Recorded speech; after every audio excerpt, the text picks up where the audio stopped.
Semakin Anda cepat membangun jaringan, semakin cepat untuk berhasil. Semakin lambat Anda membangun jaringan, semakin lambat Anda berhasil.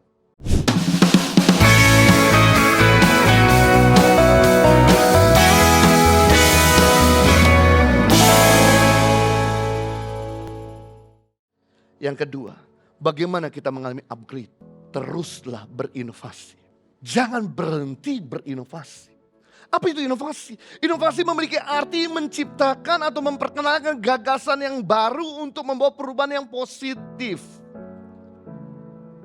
Inovasi adalah alat pembunuh kebosanan dalam hidup kita.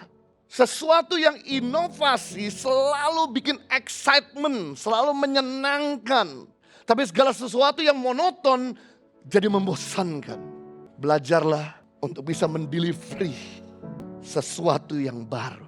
Tujuan daripada inovasi yang pertama, menjadi pengganti produk yang lebih baik dari sebelumnya. Saya ingat mobile phone pertama di dunia tahun 1980. Rata-rata sebesar 2 batu bata. Selain berat, harganya pun mahal, bisa sampai 30 juta satu handset ini.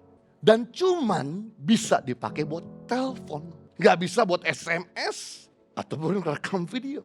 Lalu kemudian perusahaan-perusahaan handphone, mereka terus berinovasi. Melakukan gagasan yang baru, melakukan perubahan yang baru. Lalu kemudian membuat lebih baik daripada sebelumnya. Sekarang mobile phone lebih canggih dari laptop. Lebih canggih dari kamera. Lebih canggih dari video kamera. Dan akibatnya orang tidak lagi menggunakan versi lama dari handphone yang sebesar 2 batu bata tadi. Tapi orang menggunakan handphone yang lebih slim, simple, dan lebih canggih. Kalau kita nggak berinovasi, maka kita akan ditinggal orang. Tuhan mau untuk kita sebagai laki-laki berinovasi. Menjadi laki-laki yang bisa membawa istri dan anak-anak dekat sama Tuhan. Kalau Anda sebagai laki-laki atau sebagai suami tidak mendekatkan anak sama istri ke Tuhan, Anda yang repot. Kita gak bisa jaga mereka 24 jam 7 hari. Justru dengan dekatkan mereka ke Tuhan, Tuhan memberi rotak-rotakan Tuhan. Sehingga dia gak melakukan hal-hal yang mendukakan hati kita.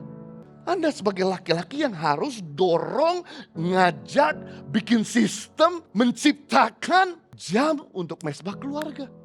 Istri senang kalau Anda sebagai laki-laki itu bisa mendorong anak-anak ke Tuhan. Anda sebagai istri juga harus berinovasi. Harus bikin lebih baik lagi. Jadi istri yang bijaksana mengelola keuangan. Jadi istri yang bisa menabung, akhirnya yang tadinya gak punya rumah jadi bisa punya rumah. Tujuan daripada inovasi, menggantikan produk yang buruk menjadi lebih baik. Yang kedua, tujuan dua daripada inovasi, meningkatkan kualitas. Bayangkan perusahaan dunia setiap hari berpikir keras. Minta maaf. Bukan cuma santai berpikir keras bagaimana untuk terus mengupgrade mereka punya produk. Saya ingat sekali, saya pernah punya kijang pertama di tahun 1980. Namanya kijang kotak atau kijang roti. Itu mobil udah gak ada AC. Lalu bahan bakarnya borosnya minta ampun 1,8 liter untuk 8 kilo. Lalu kemudian perusahaan ini mengupgrade jadi kijang kapsul yang ada air conditioner. Lebih powerful, jalannya gak tertatih-tatih, lebih kuat. Lalu produk ini mengupgrade lagi di tahun 2005 menjadi kijang Innova.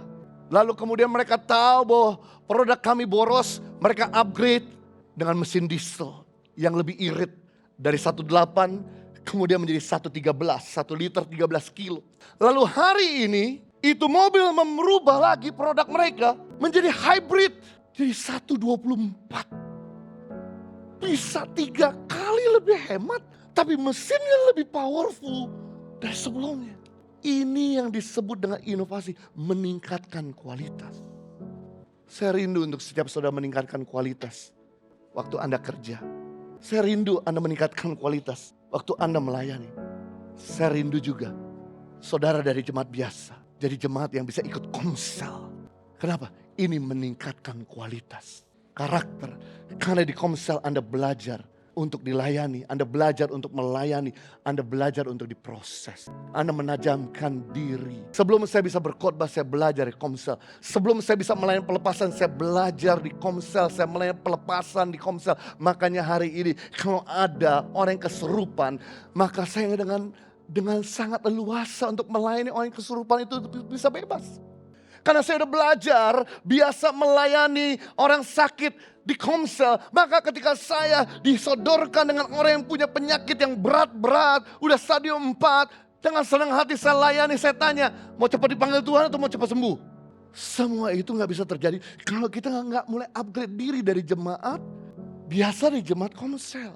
Yang ketiga, tujuan daripada inovasi, melebarkan jaringan.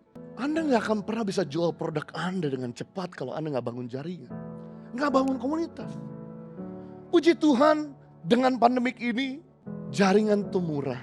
Anda bisa lewat media sosial, di IG, di Facebook. Anda bisa jualan di Shopee dengan online, dengan live share langsung. Anda bisa jualan di TikTok dengan live dan share langsung. Anda bisa tag teman-teman di sana untuk bisa bantu repost dan sebagainya. Hey, bangun jaringan. Semakin Anda cepat membangun jaringan, semakin cepat untuk berhasil. Semakin lambat Anda membangun jaringan, semakin lambat Anda berhasil.